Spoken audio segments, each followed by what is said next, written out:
பாக்கியலட்சுமி அடுத்து என்ன நடக்க போகுது அப்படின்னா, இங்கே கோயிலுக்கு போயிட்டு ரொம்ப சந்தோஷமாக கோபியும் சத்தியம் பண்ணிடுறாரு ஈஸ்வரிக்கு. இனிமே உங்களை விட்டு நான் எங்கேயுமே போக மாட்டேமா, உங்கள் கூட தான் இருக்க போகிறேன் அப்படின்னு கோபி சொன்னதுக்கப்புறமா அங்கே எல்லாத்தையுமே முடிச்சுட்டு ஈஸ்வரி, செலியன், அப்புறம் கோபி எல்லாருமே வீட்டுக்கு வராங்க. வீட்டுக்குள்ளே போகலான்னு என்ட்ராகும்போது நம்ம பாக்கியா பேக்கை தூக்கிக்கிட்டு வெளில கிளம்புறாங்க. அதை பார்த்த உடனே இங்கே ஈஸ்வரி கேட்குறாங்க, பாக்கியா எங்கே கிளம்பிட்ட நீ, அதுவும் பேக் எடுத்துக்கிட்டு அப்படின்னு கேட்க, ஏன் நான் எங்கே போனால் உங்களுக்கு என்ன அப்படின்னு இங்கே பாக்கியா கேட்குறாங்க. உடனே இங்கே ஈஸ்வரி சொல்கிறாங்க, என்ன பாக்கியா, நாங்களாம் வெளியில் போயிட்டு 3 நாள் கழித்து வீட்டுக்கு வரோம், ஒரு சந்தோஷமாக வந்து வாங்கன்னு கூப்பிடல, எதுவுமே பண்ணாமல் நாங்கள் வந்த உடனே நீ வீட்டை விட்டு வெளியில் போகிற, அதுவும் பேக் எடுத்துக்கிட்டுனா எங்களுக்கு இது சந்தேகமாக இருக்கே, என்ன பிரச்சனை உனக்கு இப்போது அப்படின்னு ஈஸ்வரி கேட்க, பாக்கியா உடனே சொல்கிறாங்க, ஏன் எனக்கு என்ன பிரச்சனைனா நீங்கள் என்ன பண்ண போகிறீங்க, தீர்த்து வைக்க போகிறீங்களா, நான் பல வாட்டி சொல்லிட்டேன் அவர் இந்த வீட்டில் இருக்கக்கூடாது அப்படின்னு, ஆனால் நீங்கள் யாருமே அதை கேட்க மாட்டீங்க. அப்படி அவர் தான் முக்கியம், அவர் இந்த வீட்டில் இருப்பார் அப்படின்னா என்னால் இந்த வீட்டில் இருக்க முடியாது, அதுதான் நான் கிளம்பிட்டேன் அப்படின்னு சொல்ல, இங்கே ஈஸ்வரி உடனே, என்ன பாக்கியா வந்த உடனே ஆரம்பிச்சிட்டே அவன் புராணத்தை, இப்போ அவன் இங்கே இருக்கிறவனுக்கு என்னதாண்டி பிரச்சனை, அவன் பாட்டுக்கு ஒரு ஓரமாக தானே இருக்கான், அவனால உனக்கு என்ன பிரச்சனை சொல்லு பார்ப்போம் அப்படின்னு சொல்ல, இங்கே பாக்கியா உடனே, எனக்கு ஒரு பிரச்சனை இல்லை ஆனால் நீங்கள் ஒரு நல்லா புரிஞ்சுக்கணும், இப்போது உங்கள் பிள்ளை உங்கள் கூட இருக்கணும்னு நினைக்கிறீங்களே, அது மாதிரி தானே உங்கள் பிள்ளையும் நினைக்காது உங்கள் கூட இருக்கணும்னு சொல்லிட்டு, அது மாதிரி அவளுடைய பொண்ணு தானே மாயோ, சின்ன பொண்ணு தானே, அவளுக்கும் தான் டேடி கூட இருக்கணும்னு ஆசை இருக்காதா, ஆனால் நீங்கள் அதை விடுறீங்களா, விடாமல் கெடுக்குறீங்கல்ல, அப்போது அந்த பொண்ணு இவ்வளோ கஷ்டப்படுவா அப்படின்னு சொல்லவும், இங்கே ஈஸ்வரி ஒன்று, என்ன பாக்கியா பேசுகிற, யாருடைய பொண்ணு, மயோ கோபியோட பொண்ணா, கோபியோட பசங்க இனியா, செலியன், எழில், இவங்க 3 பேர் தான் கோபியோட பிள்ளைங்க, சும்மா கண்டவனுக்கு பிறந்ததெல்லாம் என் புள்ளியோட பசங்கன்னு சொல்லாத அப்படின்னு சொல்ல, இங்கே பாக்கியா ஒன்று, ஏன் இப்போ மட்டும்தான் அது கண்டவன் புள்ளியாக தெரிதா, ஏன் உங்கள் புள்ள அன்னைக்கு எல்லாத்தையும் தூக்கி போட்டுட்டு எனக்கு ராதிகா தான் முக்கியம், ராதிகாவோட குடும்பம் தான் முக்கியம்னு சொல்லி போனாரே, அப்போ எங்கே போச்சு இந்த புத்திலாம் உங்களுக்கு அப்படின்னு கேட்கவும் ஈஸ்வரி அமைதியாக இருக்காங்க. இனியா ஒன்று, என்னம்மா திரும்பவும் பிரச்சனை பண்ண ஆரம்பிச்சிட்டியா, இப்போ உனக்கு என்னதாம்மா பிரச்சனை, டேடி இங்கே இருக்க தான் உனக்கு பிரச்சனையா இப்போ அப்படின்னு கேட்க, இனியா உனக்கு மட்டும் உங்கள் அப்பா உன் கூடவே இருக்கணும்னு ஆசை இருக்குல்ல, உன்னை விட சின்ன பொண்ணு தானே அந்த மயூ, அவளுக்கு மட்டும் ஆசை இருக்காதா தான் டேடி தான் கூட இருக்கணும்னு சொல்லிட்டு, அவளுக்கு அப்பாவா அங்கே போய் இருந்தது யார், உங்கள் டேடி தானே நீங்களாம் முக்கியம் இல்லைன்னு சொல்லிட்டு போனார், போய் ஆசையை வளர்த்தாரு, இப்போ அந்த பொண்ணு உங்கள் அப்பாவை தான் டேடியாக பார்க்குறா, அப்படி இருக்கும்போது தான் டேடி தான் கூட இருக்கணும்னு அவள் ஆசைப்படுறதுல என்ன தப்பு இருக்குது, ஆனால் அது மட்டும் நீங்கள் தப்பு நினைக்கிறீங்க அப்படின்னு சொல்ல, இங்கே ஈஸி சொல்கிறாங்க, இப்போ என்ன பாக்கியா அவன் போய் ராதிகா கூட வாழணுமா உனக்கு அப்படின்னு சொல்ல, ஆமாத்த அதுதான் சரியான முடிவும் கூட, ஆனால் நீங்கள் எதை பற்றியுமே கண்டுக்காமல் உங்கள் விருப்பத்துக்கு எல்லோரும் கிளம்பிட்டீங்க, ராதிகா கோச்சிக்கிட்டு இப்போது வீட்டை காலி பண்ணிட்டு போயிட்டாங்க, இப்போ என்ன பண்ண போகிறீங்க நீங்கள்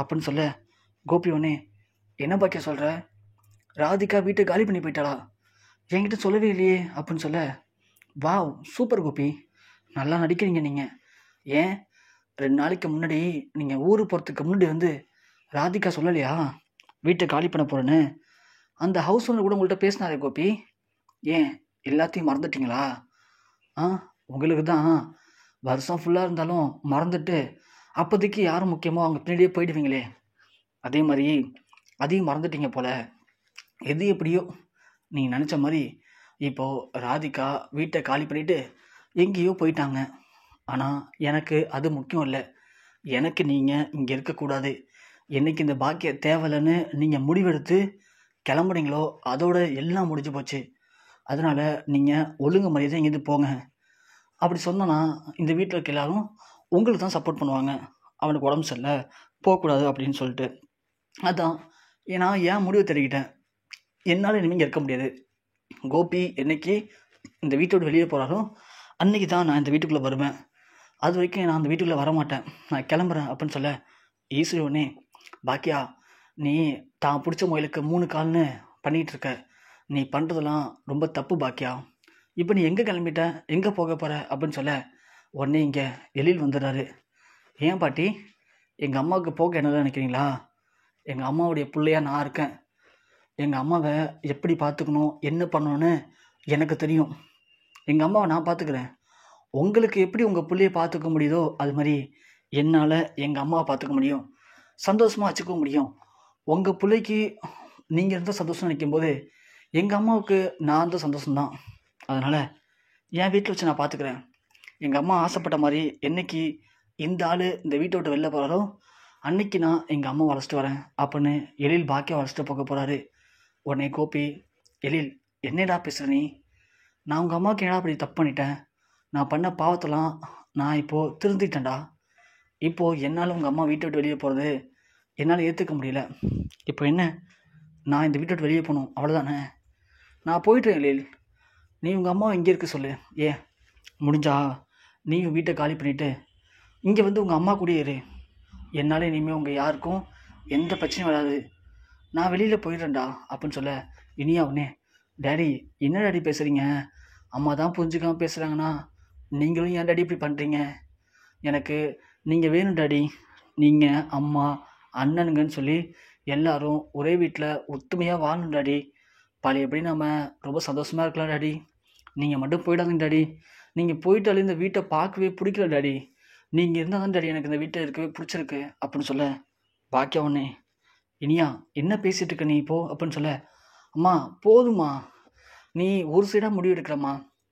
நீ ராதிகாவுடைய வாழ்க்கையை பார்க்குற, மையோட வாழ்க்கை பார்க்குற, ஏம்மா எங்களோட வாழ்க்கையை பார்க்க மாட்ற? அவங்களுக்கு டேடி இல்லைன்னா அவங்களால வாழ முடியாதா? அவங்களே டேடி இல்லாமல் எங்களால் வாழ முடியும் தானம்மா கிளம்பி போயிட்டாங்க. அப்படி இருக்கும்போது நீ ஏம்மா அவங்க மேலே பாசம் வச்சு அன்பு வச்சு அவங்களுடைய வாழ்க்கையை மட்டும் யோசிக்கிறே தவிர எங்களோட வாழ்க்கையை யோசிக்க மாட்டேம்மா. டேடி இல்லாமல் எங்களால் சத்தியமாக இருக்க முடியாதும்மா. டேடி உன்கிட்ட வேணால் தப்பாக நடந்துருக்கலாம், உனக்கு வேணால் துரோகம் பண்ணியிருக்கலாமா. ஆனால் டேடி எங்களுக்கு எந்த விதத்துலையும் எந்த ஒரு தவறையும் பண்ணவே இல்லைம்மா. எங்களை பொறுத்த வரைக்கும் எங்களுக்கு நல்ல டேடி அவர் இருந்திருக்காருமா. அதனால் நாங்களும் அவருக்கு ஏற்ற பசங்களாக இருந்திருக்கோம். எங்கள் டேடி தப்பு பண்ணிட்டா தான் இல்லைன்னு சொல்ல, வாழ்க்கையில் தப்பு பண்ணாதவங்க யாருமே கிடையாதும்மா. எல்லாருமே ஒரு நேரத்தில் தப்பு பண்ணது தானே. ஆனால் அந்த தப்பை தெரிஞ்சு மன்னிப்பு கேட்கும்போது அவங்களுக்கு ஒரு வாய்ப்பு தரணும்லம்மா. அந்த மாதிரி டேடிக்கு ஒரு வாய்ப்பு கொடுமா. டேடியை மன்னிச்சிருமா. கண்டிப்பாக டேடி இனிமேல் எந்த தப்பு பண்ண மாட்டாருமா. இனிமேல் அவர் உனக்கு நல்ல புருஷனா, எங்களுடைய பெஸ்ட்டு டேடியாக இந்த வீட்டில் சந்தோஷமாக இருப்பாருமா. அதுதாம்மா எங்களுக்கு சந்தோஷம். ப்ளீஸ்மா எனக்காக ஏற்றுக்கம்மா அப்படின்னு சொல்லி இனியா ஓடி பாக்கியாவோட காலை பிடிக்கிறாங்க. உடனே பாக்கியா, இனியா என்ன இதெல்லாம் பெரிய மனுஷங்க மாதிரி பேச ஆரம்பிச்சிட்ட, இப்போது பெரிய மனுஷங்க மாதிரி காலில் வந்து விழுற, ஏஞ்சரி இனியா அப்படின்னு சொல்ல, இல்லைம்மா நீ டேடியை வீட்டை விட்டு வெளியே அனுப்ப மாட்டேன்னு சொல்லுமா, அப்போ தான் நான் ஏஞ்சிருப்பேன், இல்லைனா ஏஞ்சிருக்க மாட்டேன் அப்படின்னு இனியா அழுவ.